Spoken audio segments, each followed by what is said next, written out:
ابن انشا کی تخلیق اردو کی آخری کتاب سے مضمون ابتدائی حساب کے 4 بڑے قاعدے ہیں: جمع، تفریق، ضرب اور تقسیم۔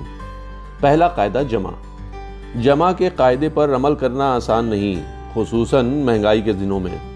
سب کچھ خرچ ہو جاتا ہے، کچھ جمع نہیں ہو پاتا۔ جمع کا قاعدہ مختلف لوگوں کے لیے مختلف ہے۔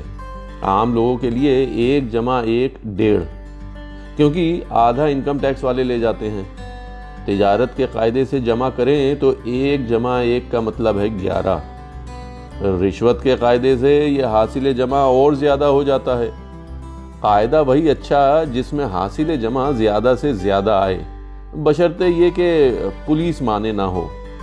ایک قاعدہ زبانی جمع خرچ کا ہوتا ہے، یہ ملک کے مسائل حل کرنے کے کام آتا ہے، بہت آزمودہ ہے۔ تفریق: میں سندھی ہوں، تو سندھی نہیں ہے۔ میں بنگالی ہوں، تو بنگالی نہیں ہے۔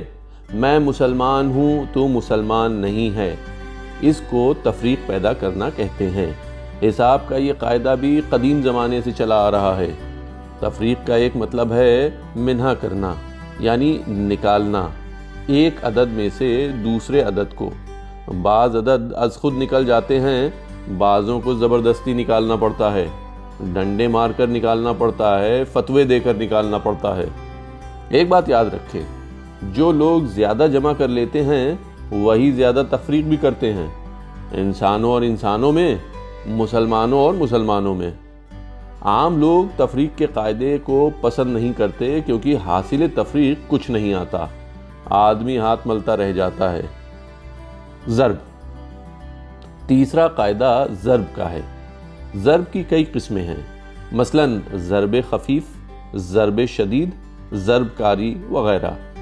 ضرب کی ایک اور تقسیم بھی ہے: پتھر کی ضرب، لاٹھی کی ضرب، بندوق کی ضرب۔ علامہ اقبال کی ضرب کلیم ان کے علاوہ ہے۔ حاصل ضرب کا انحصار اس پر ہوتا ہے کہ ضرب کس چیز سے دی گئی ہے یا لگائی گئی ہے۔ آدمی کو آدمی سے ضرب دیں تو حاصل ضرب بھی آدمی ہی ہوتا ہے، لیکن ضروری نہیں کہ وہ زندہ ہو۔ تقسیم: یہ حساب کا بڑا ضروری قاعدہ ہے، سب سے زیادہ جھگڑے اسی پر ہوتے ہیں۔ تقسیم کا مطلب ہے بانٹنا، اندھوں کا آپس میں ریوڑیاں بانٹنا، بندر کا بلیوں میں روٹی بانٹنا، چوروں کا آپس میں مال بانٹنا، اہلکاروں کا آپس میں رشوت بانٹنا۔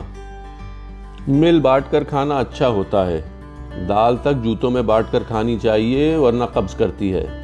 تقسیم کا طریقہ کچھ مشکل نہیں ہے، حقوق اپنے پاس رکھیں، فرائض دوسروں میں بانٹ دیں، روپیہ پیسہ اپنے کیسے میں ڈال لیں، قناعت کی تلقین دوسروں کو کیجیے۔ آپ کو مکمل پہاڑا میں گرو یاد ہو تو کسی کو تقسیم کی کانوں کان خبر نہیں ہو سکتی۔ آخر کو 12 کروڑ کی دولت کو 22 خاندانوں نے آپس میں تقسیم کیا ہی ہے، کسی کو پتہ چلا؟